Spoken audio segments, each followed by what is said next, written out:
Hello and happy Tuesday, which is of course my book reviews day, and today I would like to talk to you about The Great and Secret Show by Clive Barker. This is the first book of the art in, as of 2024, unfinished trilogy, which begins with The Great and Secret Show, continues a few years later with Everville, and, well, as of almost 30 years beyond that, has not received Volume 3 yet, but Barker says he'll get to it one day. The edition that I'm showcasing here is the signed and numbered edition from Gauntlet Publications, Gauntlet Press. I will give you more details about this edition after we talk about the book itself. Well, how do I even talk about the book? Because it is a massive, massive plot. Well, I want to keep, spoilers to a minimum, so let me just kind of set the scene for you. It starts off in a dead letter room in a post office in Omaha, when a Randolph Jaffe discovers that there's more to the world beyond what he just currently knows. He discovers that beyond our realm is a sea of quiddity that we encounter 3 times in our life. First, the night after we were born. Second, the night we sleep next to the one we love. And the third time, the night that we pass. And he wants to access quiddity and the islands in quiddity for his own power, to access the art. And so that leads him to teaming up with a scientist by the name of Fletcher, who creates a material called the Nuncio, which can expand one's presence beyond the normal realm of evolution. It advances evolution. And very soon, Fletcher and Jaffe are both exposed to the Nuncio and are granted strange and powerful abilities through it. And it suddenly becomes a battle of good versus evil, Fletcher versus Jaffe. As the Nuncio expands upon their true will. Fletcher, who wants to find the good in the world, becomes a beacon for good. Jaffe, who is easily corrupted and wants power, becomes a beacon for evil. And it becomes a battle between the two of them, but they soon realize that they cannot finish this battle by themselves, and so thus enters the League of Virgins. They find themselves in Palomo Grove, out in California, where they essentially impregnate several teenage girls. That way their children can continue to fight the battles that they are fighting between each other. And, well, not to say what happens to those girls, but very soon years pass, and we are introduced to the offspring of those children. In particular, 3 of the offspring. You have Jo Beth and Tommy Ray, who are the twins of one of the League of Virgins, and Howie Katz, the son of another member of the League of Virgins, or respectively, Jaffe's kids and Fletcher's kid. But anyways, those forces will cross paths, and the eternal battle that once began in the dead letterbox in Omaha is suddenly branching out throughout Palomo Grove. There are more, and if that sounds crazy and convoluted, that's just the first 100 pages. That's not even bringing in Grillo and Tesla Bombeck. Grillo being a reporter, Tesla Bombeck being his friend and a screenwriter, who both become entangled within this narrative. Eventually, you'll have familiar faces in the form of Harry D'Amour, who enters the story, and it becomes a true battle of good versus evil, strange creatures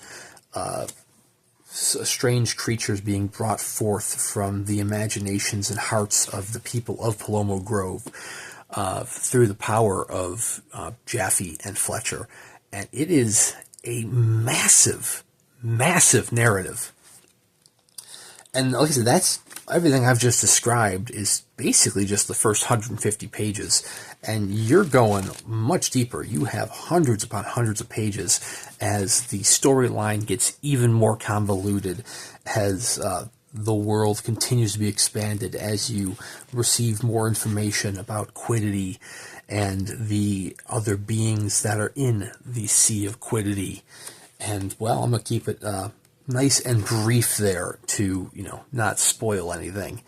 I'm not going to lie, I enjoyed the novel. This is my second foray into Clive Barker's fantasy world.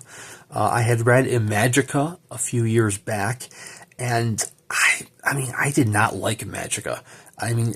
I liked the idea of Imagica, but felt that the novel itself was overly bloated. And it didn't need to be as massive of a novel as it was. And I suppose the same could be said about The Great and Secret Show. Thankfully, it is not as long as Imagica, and so it doesn't feel as bloated. There are certainly instances within the novel where you're like, oh, good God, this doesn't need to be in here. But it flows a lot better than Imagica does. Maybe not quite as well as the horror works that Barker is also known for. Because I primarily, up to this, just know Barker as a horror author. But he's done plenty, an absolute plethora of fantasy writings. The man's done it all. He is an author, an artist, a director. He is a man of the arts through and through. I will say one of the biggest faults I had with The Great and Secret Show, other than the fact that there are more characters than there need to be, I get that it's for world building, but there is just worlds upon worlds. You're talking chapters of the League of Virgins, where there are more characters that you need to have. He does with that League of Virgins, even though I'm trying to avoid spoilers, even though he does pare that league down to a few key players, there are a lot of supporting characters in here, especially when the novel essentially focuses on Tesla being front and center. Tommy is not the protagonist. She's one of the protagonists. Jo Beth and Howie are definitely having their own chapters as well. Tommy Ray has his own chapters. But through and through, once you get to the heart of it, I would say Tesla is the primary protagonist. And there are plenty of other storylines within here that just follow an abundance of characters. But unfortunately, not all of those characters get quite as fleshed out as they could have been. Grillo's all right, but Tesla is really where the novel shines. Tesla is one of the few characters that gets a perfectly fleshed out story arc. Other characters such as Tommy Ray do get their own story arcs, but they're not as enjoyable. But anyways, one of my biggest complaints about the novel is that, god damn, Clive Barker is a little too horny, which, probably isn't fair. Clive Barker has always been a horny author. Most of his novels deal with sex in one way or the other. Imagica is basically built around it.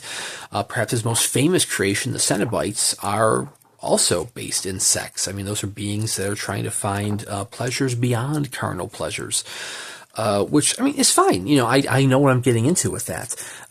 But there are aspects of The Great and Secret Show that don't need to be as horny as they are. It's like, chill, dude. It didn't take it away from the narrative at all, but it didn't add anything. It's definitely needed in some aspects, such as the League of Virgins. Totally fine with that. There's a character named William who is basically, this is a quote I want to read you here. There's a character named William whose entire adult life is dedicated to porn. Fine, whatever.